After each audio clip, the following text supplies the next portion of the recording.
Dejamos ahora en el uso de la palabra al general de brigada, ejército peruano, directivo del Centro de Estudios Histórico-Militares y miembro consultivo también de la Asociación Bicentenario 2021, general Juan Urbano.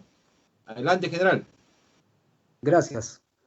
Buenas noches, estimado doctor Raúl Chanamé Orbe. Mis felicitaciones por estos eventos académicos que definitivamente ponen a nuestra asociación a la vanguardia de lo que significa dar relieve a los temas en ocasión al Bicentenario. Mis felicitaciones al distinguido doctor Miguel Ángel Rodríguez Mackey por la brillante exposición que nos acaba de presentar, digna de un maestro y que merece verdaderamente un aplauso, que seguramente en un escenario físico lo hubiéramos dado todo y hubiera retumbado, pero creo que virtualmente también lo estamos haciendo.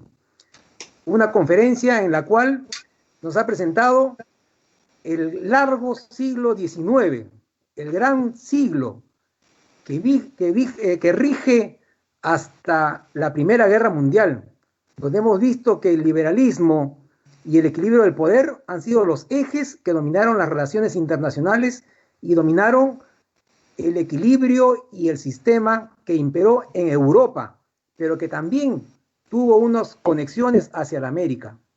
Mi saludo a todas las personas que nos están escuchando, que nos están viendo, y a ellos también va mi abrazo fraterno.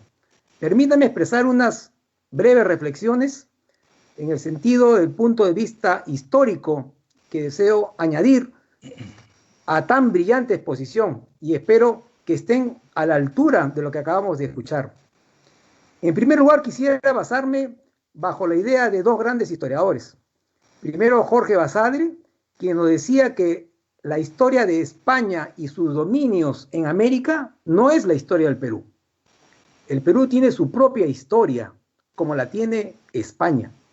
Pero también quisiera plantear la línea del historiador hindú Sanjay Subrahmanyan, que nos habla de la historia conectada, que es aquella que transcurre a través de las ideas, a través de las personas y a través de los hechos, en los cuales podemos encontrar puntos y que nos sirve para poder analizar y apreciar sucesos tan importantes como en este caso tenemos el Congreso de Viena.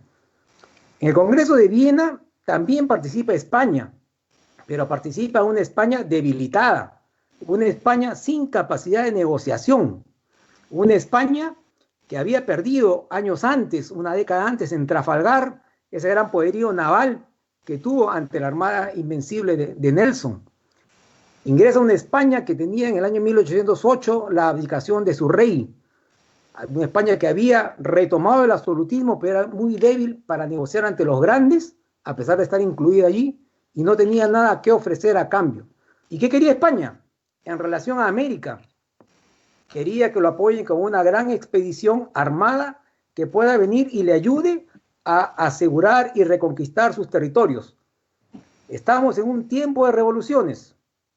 Así como hubo unas revoluciones en Europa bajo el signo liberal, que esas ideas liberales transcurrieron y llegaron hasta acá, y lo ha dicho muy bien nuestro distinguido exponente. También estamos en un ciclo de revoluciones aquí en el continente y en el Perú también. 1814, 1815, que es la época del Congreso de Viena, es en el Perú la era del virrey Abascal. El virrey Abascal, que en esos tiempos se decía, como lo dijo el historiador Vicuña Maqueña, que si es que no había un rey en Europa en 1808, en esos años Abascal prácticamente era un rey aquí en el continente. Una persona que se alineó con el absolutismo reinante en esa época y desde el virreinato del Perú aplacó los tiempos de revolución que emergían en la periferia del continente. Y aquí es muy importante porque se presenta la revolución del Cusco en 1814 y 1815, justo en los tiempos en que España, al no obtener la ayuda de las grandes potencias del Congreso de Viena, decide por su propia cuenta enviar una expedición y envía hacia este continente la expedición de Pablo Morillo, con más de 15.000 hombres y 60 buques. O sea, España quemó todos sus fuegos disponibles para querer retener, aplacar las revoluciones que se venían y poder recuperar sus territorios aquí, aplacar estos movimientos tan fuertes.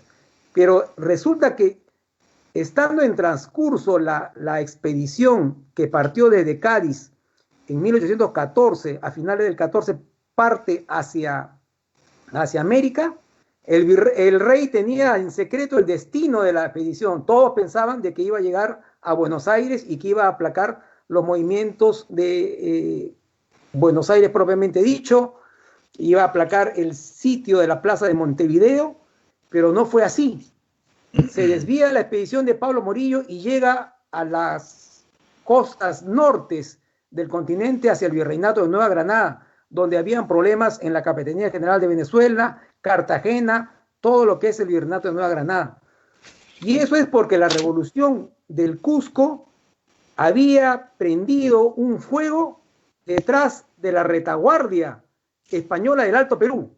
Entonces, si bien Abascal tenía como eje de acción siempre llegar a aplacar los movimientos de Buenos Aires a través del Alto Perú, se prende la revolución del Cusco en 1814-1815 y las espaldas realistas tienen que ser reforzadas. Por ello es que la expedición de Morillo, el rey, las desvía hacia el norte del continente americano. Abascal de esto anota en sus memorias y se siente frustrado por este hecho que, según su opinión, inclusive llegó a criticar al propio rey, porque decía Abascal y tenía en marcha él que la única manera de poder derrotar a las revoluciones americanas era a través de una gran batalla, llegar a una madre de las batallas en el continente. Estamos hablando de una batalla contrarrevolucionaria, pero no lo pudo hacer. ¿Y cuál era el plan de Abascal? El plan de Abascal era que, llegadas las fuerzas de Morillo hacia Buenos Aires, Abascal podía disponer que las fuerzas del brigadier Osorio, que estaban en Chile, crucen Mendoza y a la vez el ejército del Alto Perú con Pezuela vaya en la vía Tucumán-Buenos Aires. Entonces quería hacer una doble tenaza sobre la revolución del Río de la Plata y quería con ellos lograr una gran batalla apoyado con la probable llegada en ese entonces de Morillo, que no resultó así. Entonces más bien la historia se revirtió, porque fue San Martín quien aplicó el sentido contrario de este movimiento planeado por Abascal. Es San Martín quien cruza los Andes de Mendoza hacia Chile, está en la independencia de Chile y de ahí llega al Perú. Entonces vemos aquí hechos conectados, de los cuales producto de decisiones que se dieron en Europa por tratar de llegar hacia recuperar estos continentes, no se llega a concretar porque se prendieron mechas y tiempos de revolución también aquí, en el que vinieron desde antes de Abascal y superaron a Abascal. Era una época total de revolución. Si uno aprecia y lee las memorias de Abascal y Pezuela, esas no son sino partes de guerra permanente, en los cuales se le dice al rey de que si es que no llegan refuerzos de España, los dominios de ellos se perderían sí o sí. Generales realistas como Goyeneche, arequipeño, ¿no?, nacido en el Perú pero bajo el mando realista primero en 1813, ya decía de que si no se aplicaba el terror, el temor hacia las revoluciones, estas iban a aprender y no iba a ser posible detenerlas. Desde el Cusco, los curas bendecían a la revolución de los hermanos Angulo y de Pumacahua. El propio obispo del Cusco decía, si Dios ponía una mano sobre las cosas buenas, sobre la revolución del Cusco había puesto las dos. Y el sacerdote Carrascón, al bendecir las armas nacionales y las banderas también de Angulo, decía de que debería de existir un Estado con cabeza en el Cusco y dos grandes brazos periféricos, Lima por un lado y Buenos Aires por otro lado. En fin, tiempos de revolución que han vivido a la era de lo que sucedía también en el continente, pero cada uno con su propia historia. En ese sentido, quiero pues recalcar que aquí pues en América tuvimos ello.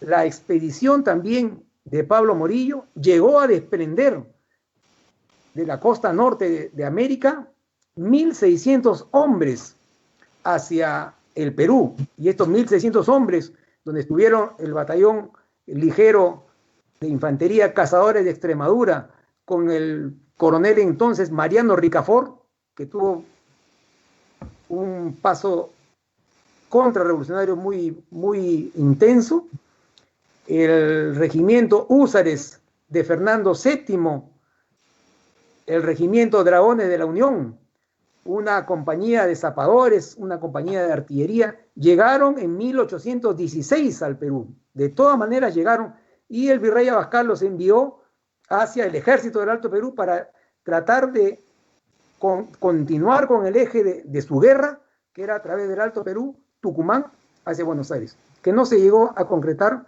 como lo hemos visto años después. Sin embargo, estuvieron aquí esas tropas que llegaron desde la península, hubo aquí tropas realistas que combatieron contra los movimientos revolucionarios aquí en el continente, contra los movimientos revolucionarios en el Perú, que estuvieron también presentes por el lado realista en la batalla de Junín, en la batalla de Ayacucho, que estuvieron también presentes desde antes, como dije, para contener las revoluciones, en particular la del Cusco, que llegó a dominar casi el 50% del virreinato. Es importantísima esta revolución. En un momento Abascal dice que prácticamente Lima se había quedado desguarnecida porque tuvo que enviar sus últimos 250 hombres del temible batallón de Talavera, que había llegado en 1813, lo tuvo que enviar hacia Huamanga para poder aplacar uno de los ejes de la revolución del Cusco, que fue uno hacia Huamanga, el otro hacia Arequipa y el otro hacia Puno, La Paz. En fin, tiempo de revolución. Quiero con esto expresar mi complacencia por tan brillante y magnífica exposición que nos ha presentado nuestro distinguido doctor y amigo Miguel Ángel Rodríguez Mackey. Ha sido un lujo verdaderamente haber podido escucharlo y tenerlo aquí presente en este acto académico virtual, y decirles pues que esas grandes ideas y hechos del siglo XIX retumbaron también aquí en el Perú, y el Perú, los movimientos revolucionarios, la propia independencia abrazó esas ideas del liberalismo. Aquí en el Perú se concretaron estados que escogieron la república como su forma de gobierno, y dentro de ellos la democracia, no una democracia perfecta como a veces se quiere mirar desde aquí, con ojos críticos hacia aquellas democracias que se formaron y que fue regida muchos años por periodos en los cuales hubo militares al mando de estos gobiernos, pero había que ver que también había una cuestión, una tendencia entre los nuevos estados que iba hasta en contra del Perú. Basadre decía que el Perú estaba en la posición geopolítica más difícil del continente a la hora de iniciar su etapa republicana, y era así. Hemos tenido guerras, inicialmente primero en el retiro de las propias fuerzas gran colombianas en 1826-1827, la propia guerra que nos declara la Gran Colombia en 1828, la propia invasión que se tiene que hacer hacia Bolivia para que se puedan retirar de allí las fuerzas gran colombianas que quedaron, el escenario después de las guerras de la Confederación, donde ahí se rompió un equilibrio de poder que existía tal vez en América al crecer mucho la Confederación, pero también al tener en ciernes la sombra de una probable fragmentación del Perú en dos, que hubiera sido terrible. En fin, siguió continuando el siglo XIX, un Castilla que erigió un Perú de talla continental y con un equilibrio de poder hasta continental, diríamos, porque acá están nuestros distinguidos embajadores y nos pueden explicar con mayor amplitud cómo Castilla envió y hasta apoyó pues a Costa Rica, a México, llegó hasta a los peruanos que estaban en Estados Unidos en la época de la fiebre del oro a ayudarlos, etc. Se rompe aquel equilibrio de poder después de la era de Castilla, cuando el Perú se desarma, pierde la preponderancia marítima, y vienen pues los sucesos de la guerra de Chile contra el Perú y Bolivia, y así llegamos al fin del siglo XIX, aquel largo siglo XIX que muy bien nos ha hecho mención en la gran geopolítica internacional nuestro distinguido amigo, y que pues en el Perú ha sido fundamental y hasta ahora es motivo pues de discusión, y qué mejor en este trayecto de la independencia y de su bicentenario, y de todo ello pues que nos demanda al mejor entendimiento de estos hechos. Mis saludos cordiales a todos, reiterando las felicitaciones del caso, ¿no?, a la brillante exposición y a nuestro distinguido presidente de la Asociación Bicentenario. Muchas gracias, saludos a todos. Muchas gracias, estimado general de brigada del Ejército Peruano, Juan Urbano, por esas palabras que también son comentarios y su aporte personal a la brillante ponencia de nuestro jurista Miguel Ángel Rodríguez Mackey. Tenemos varias preguntas que nos han hecho llegar al chat, entre ellas del historiador chileno Santos, quien nos pregunta: ¿cuál fue el papel principal que jugó el ministro austriaco Clemens von Metternich en el Congreso de Viena? Muchas gracias. Mis saludos a los amigos de Chile. ¿Cómo no? Pues Metternich fue el Pelé del Congreso de Viena. Fue el verdadero constructor, el que más se movía en las reuniones, el gestor de la dinámica en la que debía decidirse cosas extraordinarias, como que no vuelva a producirse otra revolución francesa. Los reyes estaban con el estrés sociopolítico de que era una amenaza. Sabían que eso podía desatarse. Y Metternich, evidentemente, puso las pautas para una adecuación clara de lo que debió significar hacia adelante.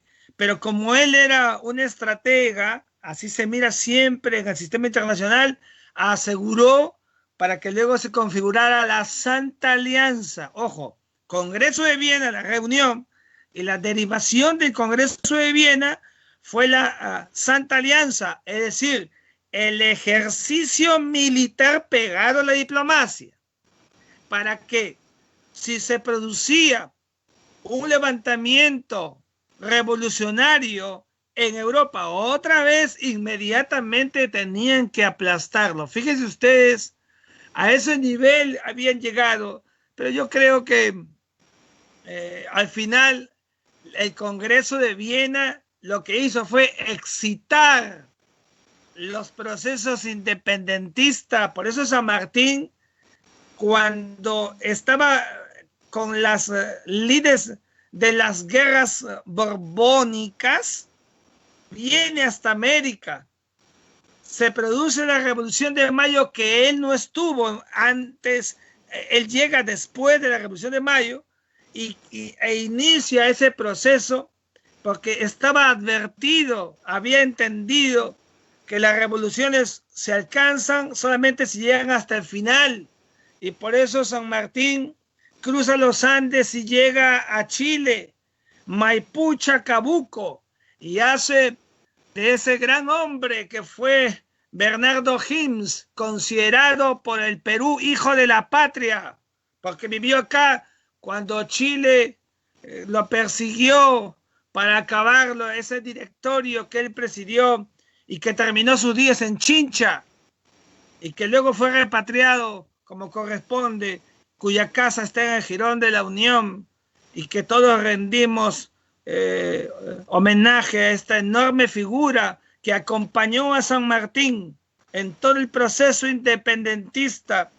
Ese don José de San Martín, que tengo que relevar por su inteligencia emocional para no pelear con Simón Bolívar luego de la entrevista de Guayaquil, y ser abierto para entender que si no se hubiera producido en él esa suerte de franciscana actitud política, porque la arremetida de Bolívar llegaba con todo cuando en 1824 llega como dictador al Perú, entonces él entendió y partió en el Belgrano, como ustedes saben, terminando sus días en Europa, por un San Martín que sería el gestor de todo lo que llegaría ulteriormente al Perú. A diferencia, que es muy importante porque los niños del colegio de mi hija que me están viendo con sus papás, que les pedí que estuvieran, ¿no?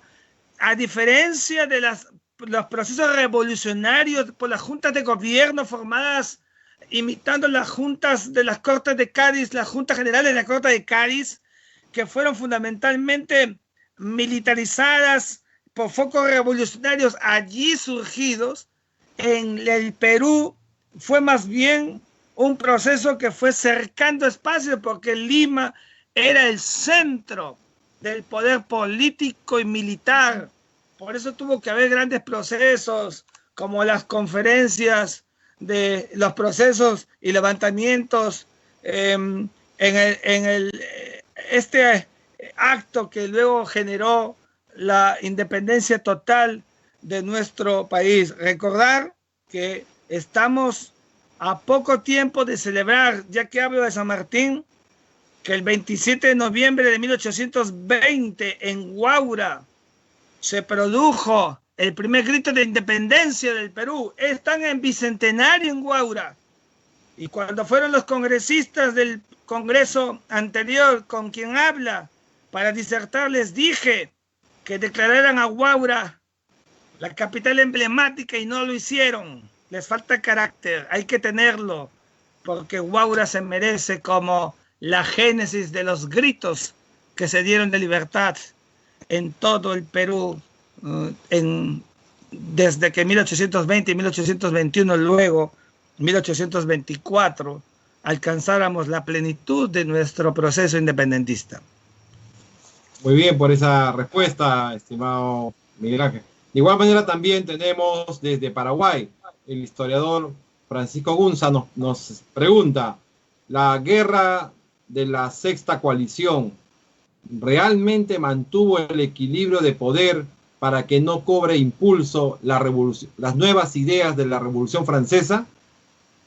Sin duda alguna, porque el objeto de la Sexta Coalición era justamente poner el tapón a todo lo que se habría venido haciendo en todo el proceso europeo. Fíjense, qué buena pregunta, porque una de las cosas por la cual más se va a preocupar, yo decía al comienzo que la reunión del Congreso de Viena fue fundamentalmente diplomática, pero bien que tenían detrás a las armas.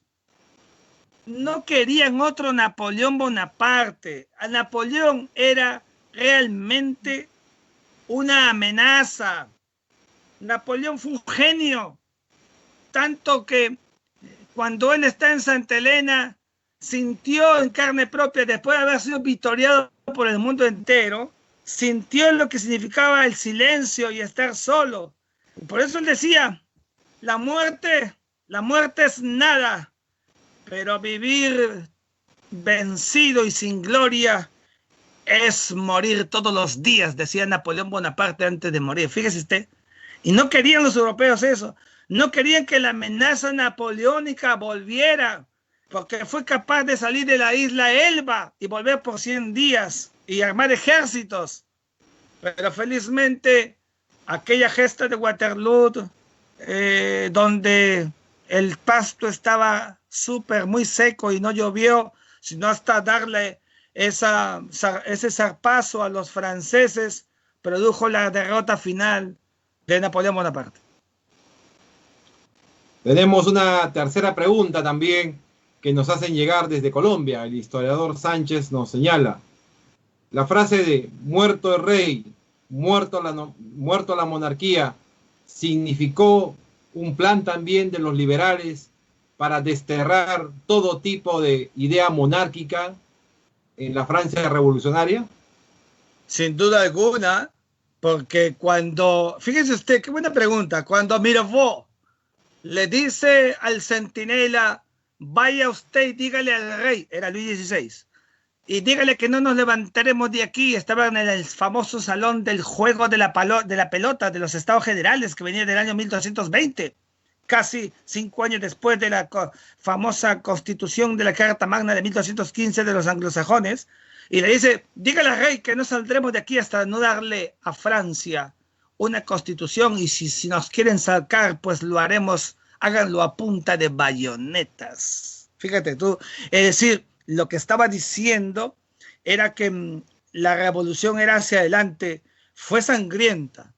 Por eso es que cuando en 1791, agosto, después del juicio que se le hace a Luis XVI y a su esposa María Antonieta, son colgados, guillotinados, ese mismo proceso que inició Robespierre le tocaría a Robespierre y a todos los que con él estuvieron en esa suerte de dejar malherida a una París que luego estaría regada por sangre, como la Revolución de Octubre, anterior a la Revolución Francesa.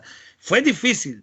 Y Napoleón, que salía de Córcega, cruzó, porque Córcega había sido comprada por los franceses un año antes a los italianos, incluso hasta a Napoleón lo ninguneaban por su acento italiano.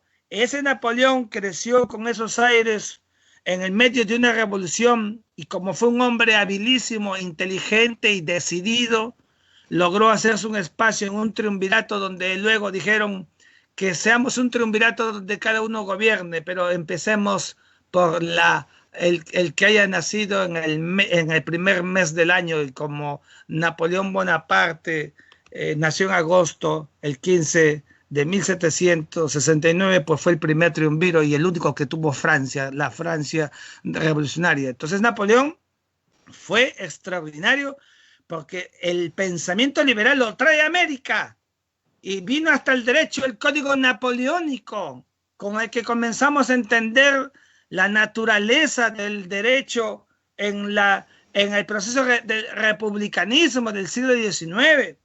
Y allí tuvimos por esa misma razón a dos grandes espíritus en el siglo XIX, que fue Vicente Morales y Duárez, que muere un 2 de abril de 1812, a poquito nada más de ser presidente de la Corte. Por eso el Ilustre Colegio de Abogados de Lima tiene a su nombre como la máxima condecoración que otorga el colegio, y que me siento honrado de tenerla, pero está en la casa de mi madre porque se la di a ella el día que me la impusieron a mí, y que el 2 de abril de 1834 naciera Francisco García Calderón, el más grande tribuno del siglo XIX, que no cayó en la candidez ni en la actitud timorata de Chile y no firmó el Tratado de Ancón, y por ello fue enviado preso a Santiago de Chile, el presidente de la Junta de Notables de Lima en 1881. Fíjense, uno muere el 2 de abril y el otro nace el 2 de abril, los dos gigantes del siglo XIX para el derecho peruano. Una de las tantas preguntas que nos hacen, y para ir cerrando en esta cátedra del Bicentenario, el docente sanmarquino, el profesor Fernández, nos hace la siguiente pregunta. ¿El Congreso de Viena significó entonces una mesa de negociación para repartir Europa, como también sucedió con el Tratado de Versalles? Sin duda alguna. Lo que produjo el Congreso de Viena fue reestructurar los estados territoriales, los espacios territoriales que Napoleón los había alterado. Pero al hacerlo, comenzaron las anexiones. Rusia anexa toda Polonia, Varsovia. Noruega anexa toda la zona de Normandía, las zonas escandinavas, quiero decir. Prusia, el Estado prusiano, la sociedad prusiana, recoge para sí con Austria, formando la Confederación Germánica de 39 estados, que no eran estados propiamente dichos, sino que lo logran luego que se produce la unificación alemana en 1871, cuando gobernaba el Perú todavía el presidente José Balta, que no había sido en ese momento, todavía no surgió el asesinato por los hermanos Gutiérrez. Y entonces, claro, Europa cambia, estructuralmente. ¿Por qué? Porque estuvieron los que tenían poder. Y luego de la guerra de 1914 a 1919, están también los poderosos, pero no todos los poderosos. También hay reparticiones, porque todavía el proceso de descolonización era una resistencia. Y en esa resistencia Inglaterra, que era a discreción, no quería repartición territorial durante el Congreso de Viena. A la justa se queda con la zona de Malta y en el Peloponeso con algunas islas griegas, no más, no interviene. Lo que quería era poder, el poder de los mares, la era victoriana. Pero bien que después de la Primera Guerra Mundial, Inglaterra, el Reino Unido, Gran Bretaña, se constituye en el centro, que pudo haber sido un más hegemón, pero Estados Unidos ya había tenido un gran punto de partida y por esa razón el mandato sobre el Medio Oriente fue mandato británico, no mandato estadounidense ni mandato francés, sino fue mandato británico. Y luego de la Segunda Guerra Mundial, bueno, no tan luego, sino al final, la conferencia de Yalta de febrero 12-13 de 1945, donde están Winston Churchill, donde está Stalin y donde está el presidente Roosevelt, que se reúnen justamente para crear la ONU, porque había fracasado la Liga de las Naciones. Entonces, una consecuencia de la buena pregunta es que siempre donde hay un proceso histórico estructural, los que tienen más poder se reparten el mundo, tenemos que decirlo. Muchas gracias por tu brillante ponencia y por las respuestas otorgadas al jurista internacionalista, el doctor Miguel Ángel Rodríguez Mackay, por su brillante disertación por los 205 años del histórico Congreso de Viena y el impacto político internacional en las Américas. En estos momentos dejo en uso la palabras de cierre de nuestro presidente de la Asociación Bicentenario, doctor Raúl Chanamé Orbe. Muchas gracias. En primer lugar, extender mi agradecimiento al doctor Miguel Ángel Rodríguez Mackay, que ha tenido una brillante exposición, de igual manera como las intervenciones del embajador José Luis Pérez Sánchez Cerro y del general Urbano. Nos han situado en el tiempo histórico de las conexiones. 1815 es un año muy importante para América. Es un año de reflujo revolucionario. Y justamente porque es un año de reflujo revolucionario, vamos a tener a dos genios nuestros que van a imponer una dinámica inversa. De un lado, Bolívar va a escribir la Carta de Jamaica. Yo recomiendo a los jóvenes leer la Carta de Jamaica, porque la Carta de Jamaica se hace en conexión con lo que ha ocurrido en Europa. Hay un reflujo de la revolución. Europa nos va a invadir y por lo tanto la Carta de Jamaica lo que pide es urgencia para hacer la revolución continental, de un lado. Y de otro lado va a aparecer el genio de San Martín. San Martín va a pugnar por consolidar la independencia de Chile y acometer contra el Perú con urgencia, porque existe el temor de la gran expedición conservadora que debe venir de Europa. Y eso se va a concretar precisamente el 1 de enero de 1820, cuando la expedición restauradora de rescate se prepara para partir del puerto de Cádiz. Vienen 30.000 hombres para reforzar a los cerca de 40.000 hombres que hay de realistas en América. Y esta expedición aborta por un personaje que el Perú debería dedicarle un monumento, porque el general Riego, un hombre de ideas liberales, se insubordina a esta expedición conservadora y restauradora e inaugura en España lo que la historia conoce como el trienio liberal. Esta es una historia conectada. Lo que hace Riego va a facilitar el propio desembarco de San Martín en Paracas. Si Riego o la expedición restauradora llega a América, seguramente no hubiera habido desembarco de San Martín. No hubiera habido desembarco de San Martín, porque la lógica de la guerra hubiese cambiado radicalmente. Y es por eso que el Congreso de Viena tiene una conexión directa con la historia de América. Yo a veces critico cuando hay historiadores que reducen el tema de la independencia peruana a las fronteras nacionales. Un error craso. El problema de la independencia del Perú tiene que verse en el contexto de América. Y la independencia de América tiene que verse en el contexto mundial de lo que acordó Viena. Si no se ven esas coordenadas, estamos reduciendo la historia a un episodio local, a un episodio de comarca. Y la historia es una historia global, como nos lo ha hecho saber esta noche de manera brillante el doctor Rodríguez Mackay. Quedan pues una serie de puntos que seguramente los abordaremos en otras charlas en la Cátedra del Bicentenario. Agradezco a todos los que nos siguen semana a semana y estoy seguro que esta charla, como la charla que viene la próxima semana, serán importantes para darnos un acervo cultural sobre la independencia del Perú y de América. Muchas gracias. Muchas gracias. Bicentenario 2021.